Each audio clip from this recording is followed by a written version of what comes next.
सर्वप्रथम आपल्या मंडळाचे प्रमुख श्री दादा महाराज यांना मी विनंती करतो व्यासपीठाकडे यावं. तसेच सौ विनिता वहिनी यांनाही विनंती करतो. आपल्या मंडळाचे संस्थापक सदस्य अंकुशराव भोसले फलटणवरनं आलेले आहेत, त्यांनाही विनंती करतो.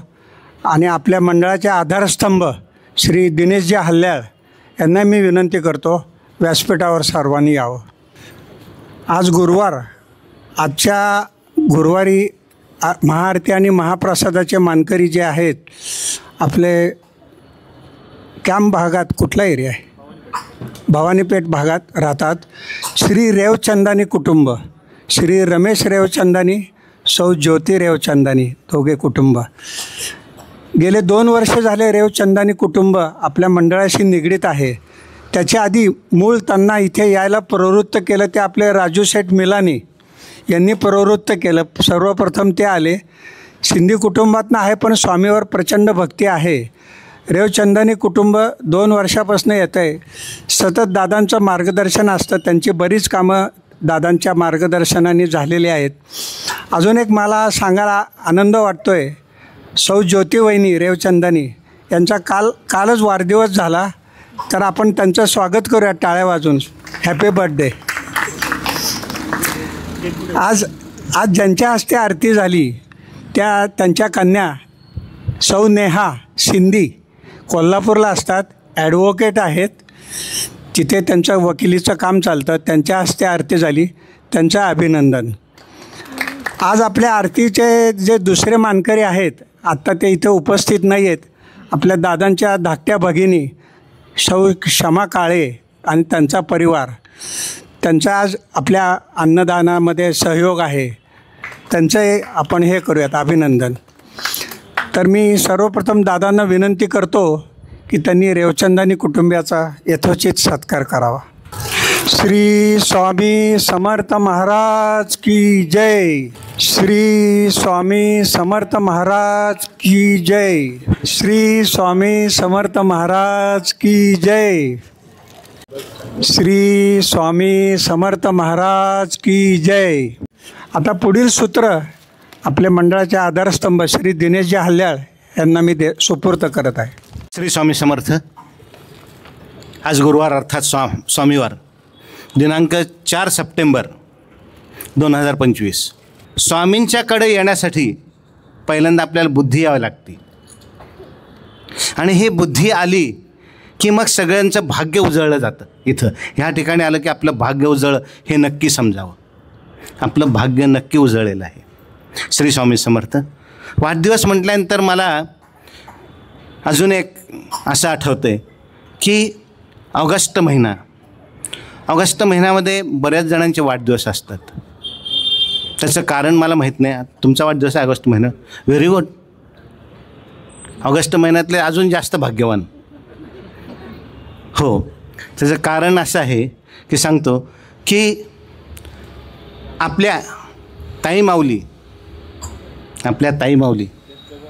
त्यांचा वाढदिवस मागच्या आठवड्यात म्हणजेच 23 ऑगस्टला झाला.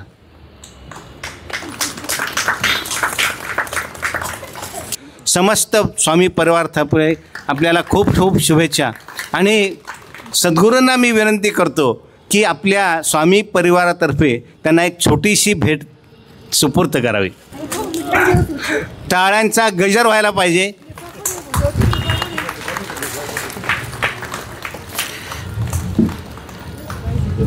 श्री स्वामी समर्थ महाराज की जय.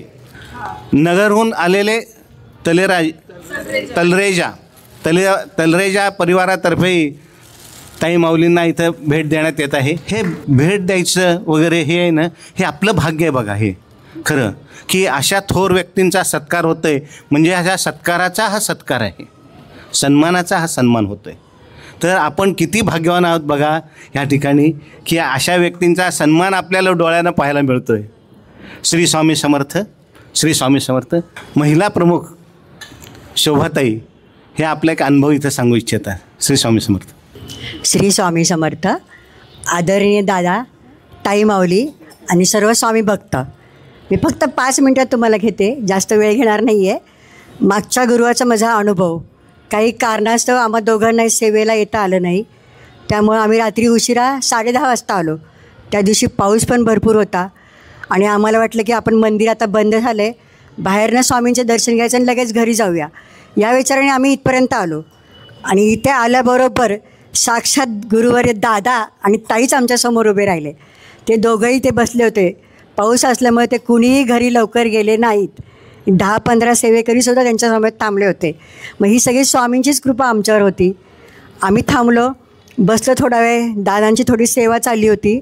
आणि का कोणास ठाऊक नांगऱ्यांच्या मनात आलं की आज आपली सेवा काही झालेली नाही, आपल्याकडनं स्वामींचा जप पण झालेला नाही आहे, आपण आज खूप उशिरा आलो, काही होत नाही. दादांपासून आम्ही जवळजवळ 10 ते 15-20 फुटाच्या अंतरावर बसलेलं होतं. हे शब्द दादांना कसे ऐकायला गेले आम्हालाही माहीत नाही. 5 मिनिटं त्यांनी डोळे झाकले आणि एकदा शेजारी झाली की आतमध्ये कोणाला बसायची परवानगी नसते, पण दादांनी आम्हाला बोलवून आतमध्ये बसायला लावलं आणि आम्ही तो जप करत राहिलो. जप करता करता मला इतका अनुभव आला की स्वामी साक्षात बघत होते आणि डोळ्यांच्या पापण्या उघडझाप करत होते. त्यांच्या डोळ्यातनं अश्रू येत होते. ते पाहून मला पण घळघळ अश्रू यायला लागले आणि मला असा भास झाला की तिथे कोणीतरी मांडी घालून बसलेली व्यक्ती आहे. इतकं मला ते भावलं होतं खूप. एवढाच मला फक्त अनुभव सांगायचा. आणि फक्त सगळं दादा, ताई माऊली आणि स्वामींचा आशीर्वाद हे सगळं घडू शकतं, एवढंच मला सांगायचं आहे. आणि इथे साक्षात स्वामी तर बसलेले आहेतच. श्री स्वामी समर्थ. असे अनुभव जे आहेत ना, हे जवळजवळ प्रत्येकाला इथे येतात. मिलनसाहेब, आपल्या या अनुभवाला आला असेल, बरेच अनुभव असे येतात. आमची एक छोटी इथं बालसेवेकरी आहे, अश्मेशा. अश्मेशा, आपलं गीत सादर करायचं ना, संगीत सेवा इथं सादर करते अश्मेशा. रोज वृंदावनी फोडी जो घागरी, तोचे नाथ घरी वाहतो कावडी, गुंतला ना कधी मंदिरी राऊळी, बाप झाला कधी झाला माऊली, भाव भोळा जिथे धावला तो तिथे, भाव नाही तिथे सांग धावले का.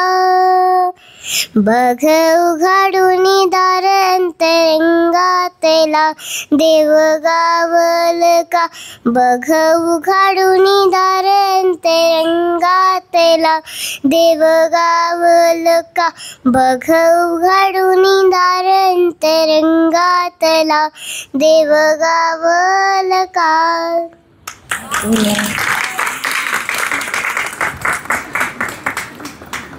देव गावल का, देव सापडेल का? हो, नक्की सापडेल. पुढील सर्व सूत्र सद्गुरू दादा महाराज, कारण आपल्याला अमृतवाणी ऐकायची. श्री स्वामी समर्थ, श्री स्वामी समर्थ. श्री स्वामी समर्थ. आपण सुरुवातीला सामुदायिक जप घेऊ. इच्छित दाता सकल कार्य सिद्ध करता, सकल दुःख हरता, श्री स्वामी समर्थ नमो नमः स्वाहा. इच्छित दाता सकल कार्य सिद्ध करता, सकल दुःख हरता, श्री स्वामी समर्थ नमो नमः स्वाहा. इच्छित दाता सकल कार्य सिद्ध करता, सकल दुःख हरता, श्री स्वामी समर्थ नमो नमः स्वाहा. इच्छित दाता सकल कार्य सिद्ध करता, सकल दुःख हरता, श्री स्वामी समर्थ नमो नमः स्वाहा. इच्छित दाता सकल कार्य सिद्ध करता, सकल दुःख हरता, श्री स्वामी समर्थ नमो नमः स्वाहा. इच्छित दाता सकल कार्य सिद्ध करता, सकल दुःख हरता, श्री स्वामी समर्थ नमो नमः स्वाहा. इच्छित दाता सकल कार्य सिद्ध करता, सकल दुःख हरता, श्री स्वामी समर्थ नमो नमः स्वाहा. इच्छित दाता सकल कार्य सिद्ध करता, सकल दुःख हरता, श्री स्वामी समर्थ नमो नमः स्वाहा. इच्छित दाता सकल कार्य सिद्ध करता, सकल दुःख हरता, श्री स्वामी समर्थ नमो नमः स्वाहा. इच्छितदाता सकल कार्य सिद्ध करता सकल दुःख हरता श्री स्वामी समर्थ नमो नमः स्वाहा. इच्छितदाता सकल कार्य सिद्ध करता सकल दुःख हरता श्री स्वामी समर्थ नमो नमः स्वाहा. इच्छितदाता सकल कार्य सिद्ध करता सकल दुःख हरता श्री स्वामी समर्थ नमो नमः स्वाहा. श्री स्वामी समर्थ. आजचा जो प्रसाद होता श्रीयुत रेवचंदानी, त्याच्यानंतर आपला मिलानी परिवार, नगरहून खास आलेले तलरेजा, आणि आपल्या मंदिरात नेहमी एक येतात श्रीयुत ठाकूर. तर असे सगळा हा जो सिंधी परिवार जो आहे तो एकत्र आणला आहे स्वामींनी, आणि तिथं कुठंही जातीभेद काही नव्हतं, एकदा परत सिद्ध केलेलं आहे. ही मंडळी आपल्याकडं वारंवार येतात, आपल्या गुरुवारच्या आरतीमध्ये सहभागी असतात, आपल्या इथे सेवा करतात, आणि निश्चितच स्वामी कृपेला ते पात्र आहेत. आजच्या ह्या महिन्यातला वाढदिवस अजून एक सांगायचा राहिलेला आहे. जे माझ्या शेजारी इथे उभे आहेत श्रीयुत दिनेशजी हाल्या, तर त्यांचाही 10 ऑगस्टला वाढदिवस झाला. तर एकदा खूप जोरदार टाळ्या त्यांच्याकरता. खूप खूप शुभेच्छा.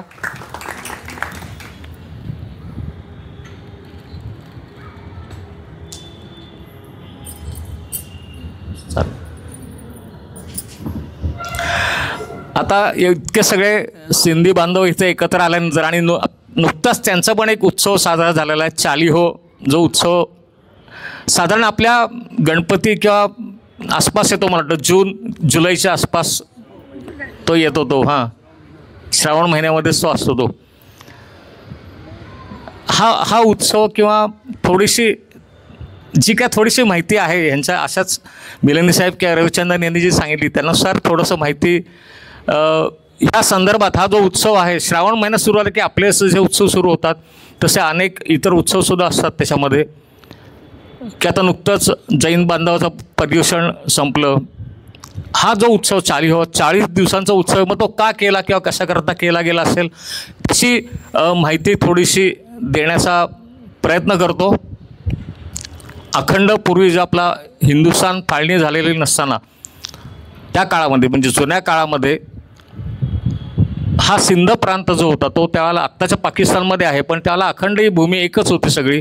आणि एक मुस्लिम राजा होता, मिरक शाह नावाचं त्याचं नाव होतं.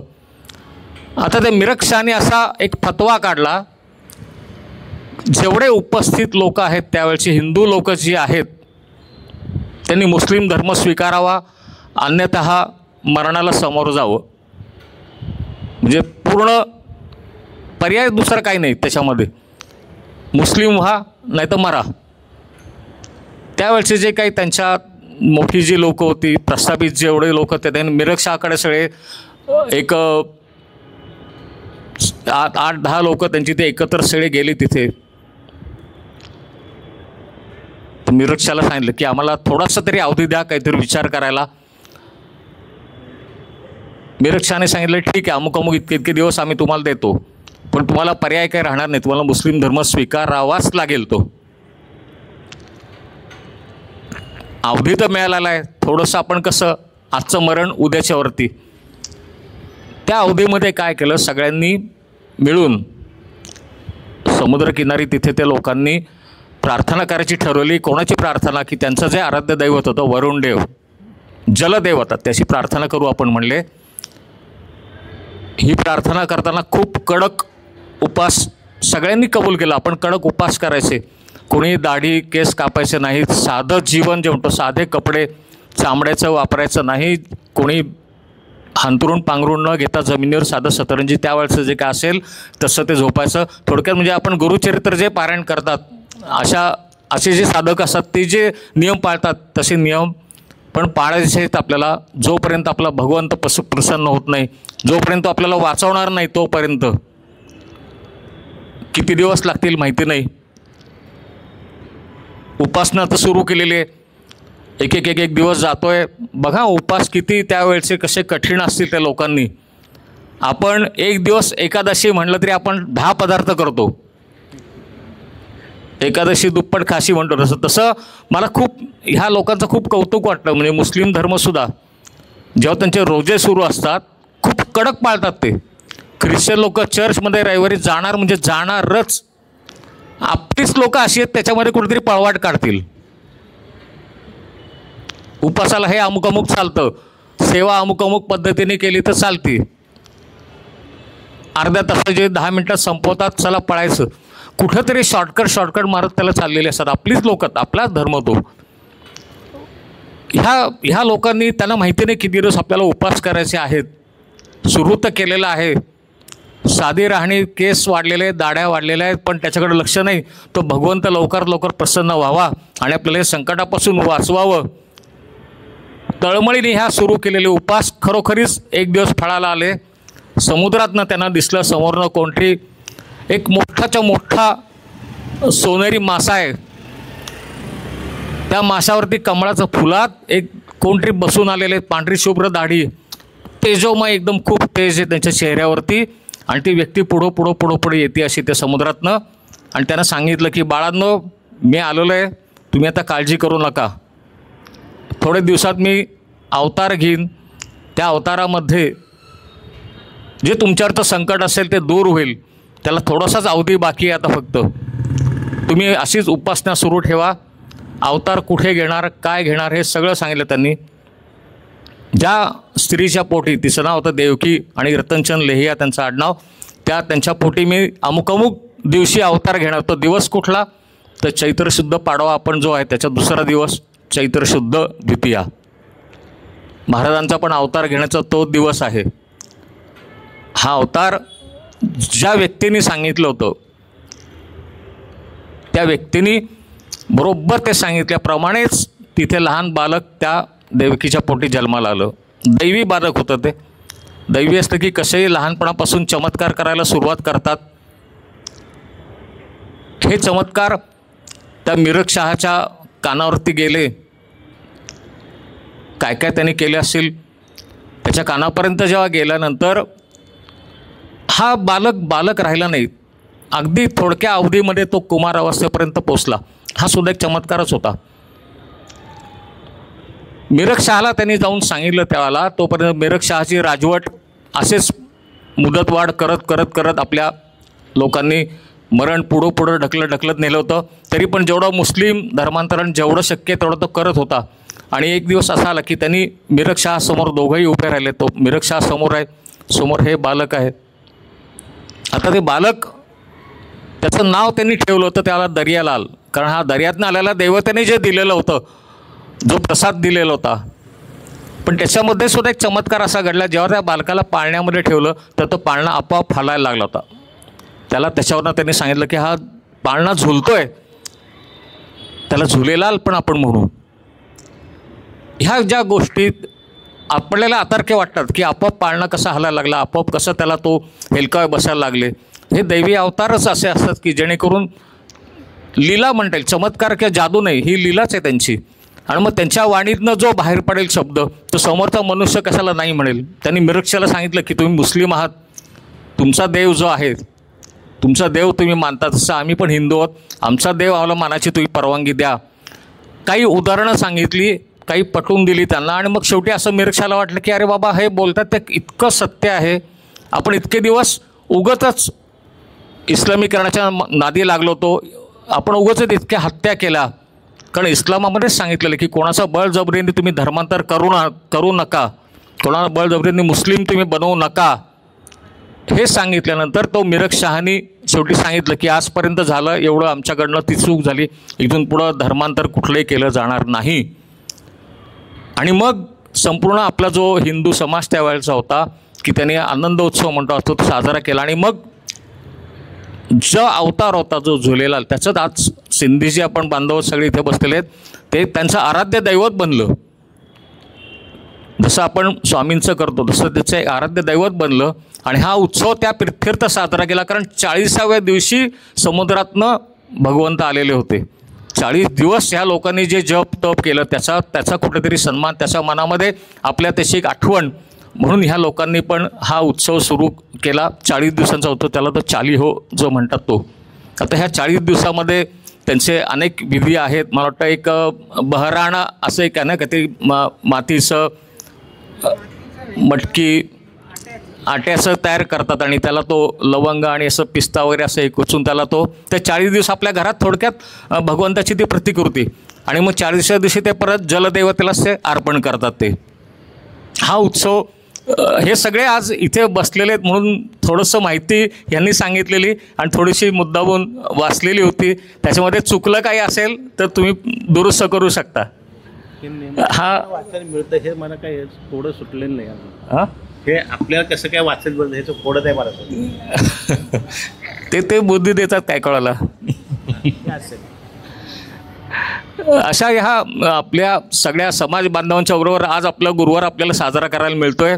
हा उत्सव पाठवट श्रावण महिना मला वाटतं गणपती हे सगळे श्रावण महिन्यात सुरू असतात आणि येणारा एक महत्त्वाचं मला सांगायचं होतं की येणारा गणपती संपल्यानंतर जो पितृ पंधरवडा सुरू होतो तो खूपच महत्त्वाचा. सगळ्याच धर्मांमध्ये आपण आपल्या पूर्वजांच्या प्रती स्मरण करणं आवश्यक आहे. आत्ताच्या पिढीमध्ये होतं नाही होतं मला माहिती नाही, पण आपले जे पूर्वज आहेत त्यांच्यामुळं आज आपण आहोत आणि त्यांच्याकरता बघा हां आपले हिंदू सण कुठलेही सण 1-1 दिवसाचे आहेत, 2-2 दिवसाचे आहेत.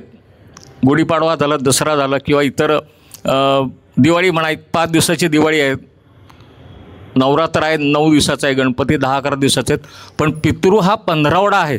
15 दिवस आपल्याला हिंदू धर्मामध्ये सांगितले म्हणजे किती महत्त्व त्यांचं आहे. आणि पितृ 15वडा त्या पितरांचं आपल्याकडनं स्मरण व्हावं, त्या पितरांची सेवा व्हावी म्हणून इतरसुद्धा शुभ कार्य करत नाहीत की तुम्ही फक्त पितरांचंच करा. आपल्या हिंदू धर्माने हे सगळं सांगितलेलं आहे. त्या पितरं किती महत्त्वाचे आहेत त्याच्याकरता बऱ्याचशा लोकांच्या ज्या अडीअडचणी असतात ना त्या हा पितृदोषामुळे उत्पन्न झालेल्या असतात. घरामध्ये अचानक किरकिर सुरू होती, भांडणं सुरू होतात, आजारपणं सुरू होते, कोणाची नोकरी गेली, कोणाचं लग्न जमत नाही आहे, कोणाचं लग्न जमलेलं आहे, कोणाचं झालेलं आहे, त्यांचे घटस्फोट झालेले आहेत, कोणाचे मुलं शिकत नाहीत. हे कशामुळं होतं की हे पितृदोष त्या घरामध्ये निर्माण होतो. पितृदोष कधी निर्माण होतो की ज्याला त्या घराण्यामध्ये पितरांप्रती काही केलं जात नाही. केलं जात असेल तर आपण समजतो की ज्याला पितृ पंधरवड्यामध्ये 1 दिवस जेवायला घातलं, ब्राह्मण जेवायला घातला, संपलं, तसं नाही येते. त्यांचं स्मरण रोज केलं पाहिजे. समजा आईवडील गेलेले असतील तर आईवडिलांचे फोटो घरामध्ये असावेत. बरेचसे गैरसमज आहेत की आईवडिलांचे फोटो किंवा गेलेल्या माणसाचे फोटो लावू नका, तर लावायला काहीच हरकत नाही. जी लोकं गेली ते आपलीच आहेत ना. माझे आईवडील गेलेले आहेत, मी त्यांचा फोटो घरात लावला, ते माझं वाईट का करतील? कुठली आई असं मुलाचं वाईट का करेल? मग उलट मी जर का फोटो लावला तर माझ्या डोळ्यासमोर रोज ते राहणार आहेत, मी त्यांना रोज नमस्कार करतोय, मग रोज त्यांच्याप्रती काहीतरी आपलं ऋण आहे. मग काय करा की साधा थोडासा एका छोट्याशा वाटीमध्ये भात घ्यायचा, कागदावरती तो उपडा करायचा, आपलं उजव्या त्याचा अंगठ्या शेजारचं हे जे बोट आहे त्याने त्याला थोडंसं तूप लावायचं आणि साधारण दुपारी 12च्या सुमारास ते कावळ्यांच्याकरता ठेवायचं. एक साधा उपाय, पितृदोष झपाट्याने कमी होतो. हे 100% आपले जे कुठे अडचणी आलेल्या असतात ते छोट्याशा या उपायाने हळूहळू त्या मार्गी लागायला सुरुवात होतात. आणि मग आपण बाकीचं जो उपासना सांगतो ती या भगवंताची किंवा स्वामींची उपासना ती त्याच्या जोडीला आहेच आहे. पितृदोष पहिला कमी करायचा घरातला. ज्या व्यक्तींचे आई वडील जिवंत आहेत पण आईचे वडील गेलेले असतील म्हणजे आजोबा गेलेले असतील अशा व्यक्तींनी नवरात्राचा जो पहिला दिवस आहे तो घटस्थापनेचा त्या दिवशी गुरुजींना त्यांच्या स्मरणार्थ काहीतरी 101 रुपये 201 रुपये जे काय असेल ते तुम्ही द्यावे. आईचे वडील गेलेले असतील तर श्राद्ध जे ह्या पितृपक्षात जे सांगितलेले त्या त्या तिथीला घरामध्ये जर का वडील गेलेले असतील तर वडिलांची तिथी ग्राह्य धरतात. नसतील तर सर्व पितरी अमावस्या जो पितृ पंधरवड्याचा शेवटचा दिवस आहे त्या दिवशी श्राद्ध करतात. श्राद्ध म्हणजे श्रद्धेने जे आपण क्रिया करतो आपल्या पितरांच्यासाठी ती. ह्या पितृ पंधरवड्यामध्ये आणखीन एक येतं भरणी श्राद्ध येतं. पण भरणी श्राद्ध आता बऱ्याच वेळेला त्याच्यामध्ये असा फरक करतात. हल्लीची काही लोक सांगतात जी व्यक्ती गेलेली आहे वर्षश्राद्ध झालं नसेल तरी भरणी करून घ्या. तसं न करता वर्षश्राद्ध झाल्यानंतर जी व्यक्ती आहे तोपर्यंत ती व्यक्ती पितर ह्या वर्गामध्ये ती गेलेली नसती. जेव्हा आपली वर्षश्राद्ध होतं तेव्हा ती व्यक्ती पितर म्हणजे पितृगण आहे त्या गणात ती जाते. आणि भरणी कोणाचं करायचं, पितृगण जो आहे त्याचं भरणी करायचं असतं. जो हा पितृ पंधरवडा सुरू होतो त्यातला चौथा दिवस जो आहे चतुर्थीचा, त्या दिवशी ते भरणी श्राद्ध करायचं असतं. मग ते भरणी श्राद्ध का करणं, भरणी हे नक्षत्र आहे, त्या नक्षत्राची देवता आहे यमदेवता. यमदेवतेच्या दरबारात त्यावेळेला हजर झालेली असतात ही सगळी पितृ लोक. वर्षभर ती लोक आत्मास्वरूपात आपल्या आसपासच असतात. वर्षभर आपण जे नैवेद्य करतो, सगळ्यांना माहिती असेल 13वा वगैरे कोणी ह्या सगळ्या ह्याच्यातनं गेलेला असाल कोणाला तर माहिती असेल की 13व्याचे नैवेद्य केलेले असतात ते वर्षभराचे. त्यामुळे तो आत्मा वर्षभर इथेच प्रवास करत असतो आणि भरणीला त्याला यमाच्या दरबारात तिथे हजर केलं जातं. आणि यमाच्या दरबारामध्ये आपले जे पूर्वज आहेत त्यांचं पुण्य कुठे कमी पडू नये म्हणून तो त्या दिवशी जो भरणीचा चतुर्थीचा दिवस आहे त्या दिवशी आपण मुद्दामून श्राद्ध करायचं. ते भरणी श्राद्ध त्याला म्हणतात.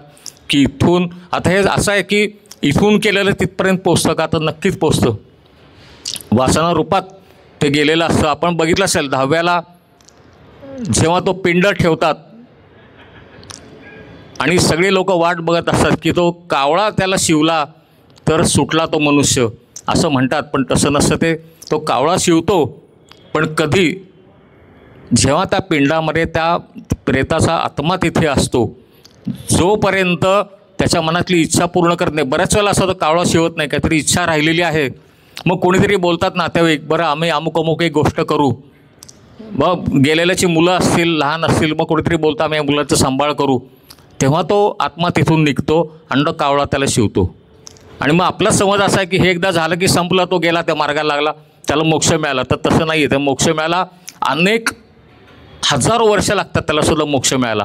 मग हजारो वर्षामध्ये तो कुठेतरी ते आत्मे फिरत असतात आणि मग ते आपल्याकडं असं जेव्हा घरामध्ये घडतं भांडणं, मी आत्ता जे सांगितलं, जेव्हा आपल्याला समस्या उद्भवतात, आपल्याला वाटतं आपल्याला त्रास सुरू झाला आहे, पण ते तसं नसतं. अशी असंख्य आपल्या पूर्वजांची जी पितरं असतात त्यांना पुढे पुढे मार्ग त्यांना क्रमण करायचं असतं. जेव्हा ते कुठेतरी अडकतात, त्याचा मार्ग जेव्हा कुठेतरी थांबतो, मोक्षापर्यंत जायचं आहे, तो जेव्हा मार्ग कुठेतरी थांबतो त्याला ते बघतात की आपल्या वंशजांमध्ये आपल्याला मुक्ती देणारं कोण असेल. आणि मग ती निवड होती आपली. आपल्याला असं वाटतं की मला त्रास सुरू झालेला आहे, मला 7:30 सुरू झाली की काय, माझं अधःपतन होतं का काय. ते तसं नाही आहे. त्या पितरांनी आपली निवड केली कारण त्यांना माहिती आहे ह्यांनी जर का उपाय केला तर मला मुक्ती मिळणार आहे. मग आपण काय करतो, जेव्हा असे त्रास होतात तेव्हा सगळे जे कोणी असतात इथं आपल्याकडं ज्या मंदिरामध्ये येतात, समस्या आहे, अमुक अमुक आहे, आपण त्यांना उपाय सांगितला, हा पितृदोषाचा उपाय आहे, तो उपाय केला की त्या पितरांना पुढं त्यांचा तो मार्गक्रमण करायला ते सुरुवात करतात. ते त्यांना माहिती इकडं गेलं की आपल्याला मिळणार आहे. जी व्यक्ती काहीच पाळत नाही, देवधर्म काही करत नाही, पितृपक्ष काय, पण चांगली आहे, आपण बघतो भाऊभाऊ आहेत, माझ्या घरात खूप त्रास आहे पण तो काहीच न करता चांगलं आहे, त्याचं सगळं चाललेलं आहे. पण जी पितरं आपल्याकडनं त्यांचा उद्धार करून घेतात, स्वतःचा मार्ग पुढे जे नेणारे असतात, त्यांना पुढं मार्गक्रमण जे करतात, तीच पितरं आपल्याला भरभरून आशीर्वाद देतात. आणि ज्याचं चांगलं आहे त्याच्यापेक्षा 10 पट तुमचं चांगलं होतं. त्यामुळे रोजच्या रोज स्मरण करा आपल्या जे गेलेल्या लोकांचं, पितरांचं. पितृ पंधरवड्यात पाहिजे असं काही नाही, अशुभ अजिबात नाही. काही काही समज असे पितृ पंधरवडा अशुभ आहे, तो कशा करता अशुभ काही सांगितलेलं नाही. तुम्ही त्याच्यात सोनं खरेदी करा, गाडी जे पाहिजे ते तुम्ही खरेदी करा.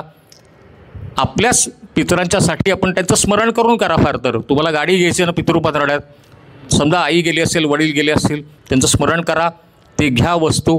त्याच्यामध्ये अशुभ काही नाही आहे. आपल्याच लोकांचं आपण करत आहोत. काही काही समज किंवा गैरसमज झाले असेल, मी आत्ता म्हटलं तसं की ह्या पितरांच्या सेवेकरता म्हणून काही आपल्या पूर्वजांनी असं सांगितलं असेल की तुम्ही त्यांच्यामध्ये पूर्ण लक्ष घाला. दुसरं असं की पूर्वी शेतीप्रधान देश होता आपला, शेतीची काही कामं राहिली असतील, कारण तर नुकताच गणपती उत्सव झालेला आहे, श्रावण महिना झालेला आहे, शेतकऱ्याला परत थोडे दिवस शेतीकडं वळायला मिळावं असं पण त्याच्यामागे असेल. फक्त काही काळाला सांगताना आपल्या पूर्वजांनी धार्मिक कारणं सांगून काही काही वेळा त्या राखीव ठेवलेल्या असतात. त्याच्यामध्ये मला असं वाटतं की हा पितृ पंधरवडा हा त्या कामांकरता असावा किंवा सर्वस्वी त्या पितरांच्या सेवेसाठी असावा. त्याच्यामध्ये कुठलंही कार्य, समजा लग्न असेल ते परत तुम्ही लग्न काय तुमचं 4 दिवसात होणार नाही, तुम्हाला महिनाभर लागणार. मग तुम्ही पितरांच्याकडं तुम्ही लक्ष देणार का, देऊ शकत नाही. म्हणून ते सांगितलं असावं की बाबा शुभ कार्य काही करू नका, सध्या तुम्ही फक्त एवढंच करा. त्यावेळी येणारा हा 15वडा पण खूप महत्त्वाचा आहे. गणपती विसर्जन झाल्यानंतर पौर्णिमा असते, पौर्णिमेनंतर जो सुरू होतो आणि जो अमावस्यापर्यंत असतो तो पितृ 15वडा. जर का कोणी करत नसतील तर जरूर पितृ 15वड्यापासून सुरुवात करा. आपल्या पितरांच्या प्रती आदर व्यक्त करणं, आपल्या जी गेलेले लोक आहेत त्यांच्या प्रती आदर व्यक्त करणं, आणि त्यांना मी सांगितलं तसं फक्त तूप भाताचे नैवेद्य लागतो, बाकी काहीही लागत नाही. तेवढं फक्त रोज सुरू करा, बघा आपल्या घरातलं वातावरण कसं बदलतं ते. आजच्या गुरुवारी मी इथे थांबतो. आपण एकदा सगळ्यांनी आपला हा सिंधी जो इथे परिवार बसला, सगळ्यांनी एकदा जोरदार यांच्याकरता टाळ्या वाजवायच्या. आणि पुढचा जो पालखी सोहळा सुरू होईल तर आपण पालखीबरोबर सगळ्यांनी जायचं आहे. त्याच्यानंतर महाप्रसादाला इथे सुरुवात होईल. आपण स्वामींचा एकदा जय जयकार करू. हां बरं,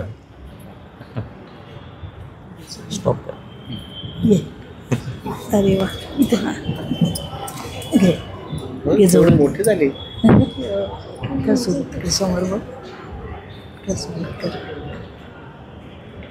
हॅलो. कर तू सुरुवात कर. तुम प्रेम हो, तुम प्रीत हो, मेरी बांसुरी का गीत हो. तुम प्रेम हो, तुम प्रीत हो, मनमीत हो राधे मेरी मनमीत हो. तुम प्रेम हो, तुम प्रीत हो, मनमीत हो राधे मेरी मनमीत हो. तुम प्रेम हो, तुम प्रीत हो, मेरी बांसुरी का गीत हो. परमात्मा का स्पर्श हो राधे, परमात्मा का स्पर्श हो, पुलकितली दे का हर्ष हो. परमात्मा का स्पर्श हो, पुलकितली दे का हर्ष हो. तुम हो समर्पण काशिकर, तुम हो समर्पण काशिकर, तुम ही मेरा उत्कर्ष हो. तुम प्रेम हो, तुम प्रीत हो, मेरी भावदा की तुम राधे जीत हो. तुम प्रेम हो, तुम प्रीत हो, मेरी बांसुरी का गीत हो. नट नागल मोहरी गिरिधारी, राधा रानी बातत के हरी. राधा कृष्ण, राधा कृष्ण, राधा कृष्ण, राधा कृष्ण, राधा कृष्ण, राधा कृष्ण, राधा कृष्ण.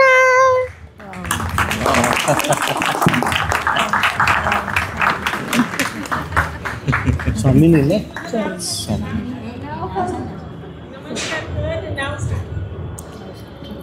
स्वामीने मोठे तुझं नाव सांग.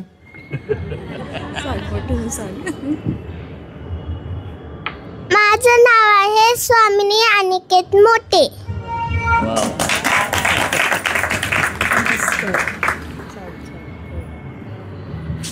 केवढं मोठं गाणं म्हटलं ना, मला दरदरून खांब फुटला. स्वामींचा आपण जय जयकार करू. जय जय श्री स्वामी समर्थ. जय जय श्री स्वामी समर्थ.